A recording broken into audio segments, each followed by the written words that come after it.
In this video, we're going to discuss the ATP cycle.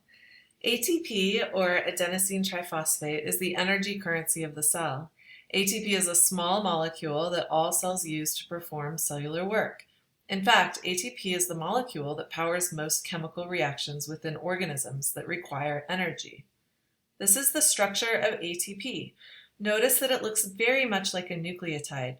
ATP is technically a nucleoside triphosphate, but for our purposes, let's just think of it as a nucleotide of ribonucleic acid with two additional phosphate groups. Let's just review the structure of a nucleotide in the context of ATP really quickly. Recall that all nucleotides have three parts: a phosphate group, a pentose sugar, and a nitrogen-containing base. Here we have three phosphate groups instead of one, covalently bound together. And this is the pentose sugar. Can you remember if this is ribose or deoxyribose? Well, this is ribose, and we know because it has a hydroxyl group on the 2' carbon as well as on the 3' carbon. Deoxyribose would have a hydroxyl group only on the 3' carbon. And the nitrogen-containing base here is adenine. And you've seen that before. That's the base that we abbreviate as A when we're looking at DNA or RNA sequences. A, C, G, T, or U. Let's also notice that the phosphate groups are negatively charged. Do you think that things with negative charges like to be next to each other or not? In other words, are they attracted or repelled? Well, let's recall that two negatively charged ions will in fact repel each other. So the bond between phosphate groups is relatively easy to break. And when we break one of these bonds and the third phosphate group is removed, we now have adenosine diphosphate, or ADP, and an inorganic phosphate group. Notice how the structure of adenosine diphosphate is identical to adenosine triphosphate, except for that it is missing the last phosphate group.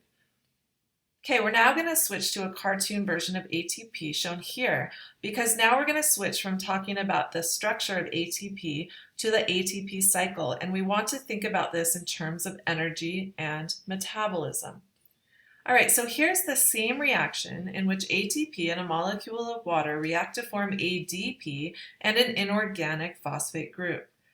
Question 1, is this reaction anabolic or catabolic? It is catabolic because we are breaking a molecule into smaller parts. Question 2, is this reaction exergonic or endergonic? It is exergonic.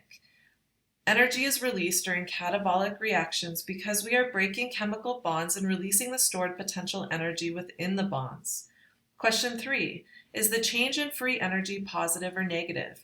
In other words, is the delta G of this reaction greater than 0 or less than 0?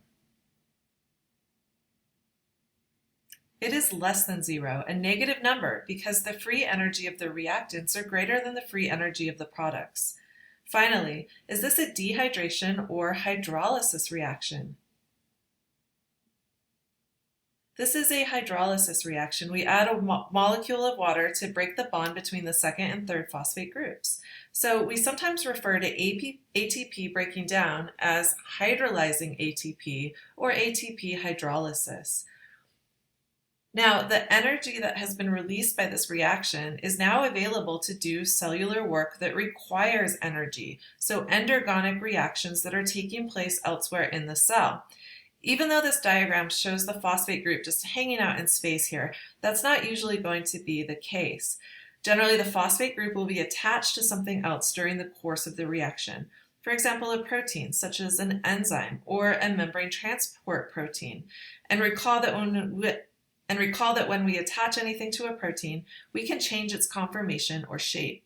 So this will help the cell perform reactions such as active transport or an anabolic reaction catalyzed by an enzyme that requires an input of energy.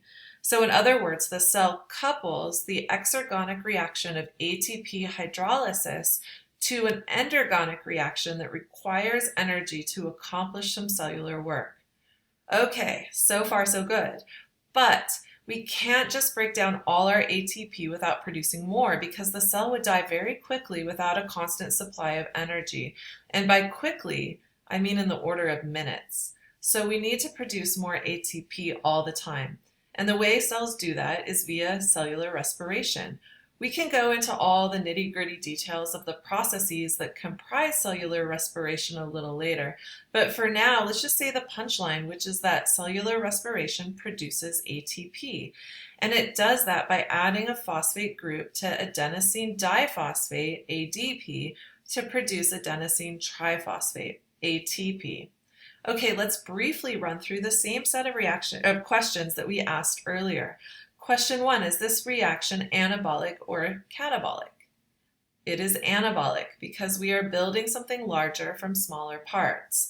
Question 2, is this reaction exergonic or endergonic? It is endergonic. We need to supply energy to make a covalent bond between adenosine diphosphate and a phosphate group. Question 3, is the change in free energy positive or negative? In other words, is the delta G of the reaction greater than 0 or less than 0? It is greater than 0, a positive number, because the total free energy of the products is greater than the free energy of the reactants.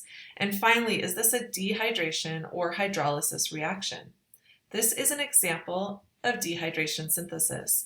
We're making a bond and removing a molecule of water. So where is the energy coming from, once again, to build ATP from ADP and a phosphate group?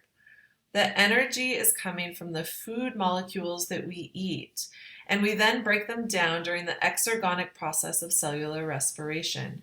This right here is why we eat food, and also, by the way, why we breathe oxygen. It is simply to regenerate ATP molecules from ADP so that we can do the cellular work required for continued survival.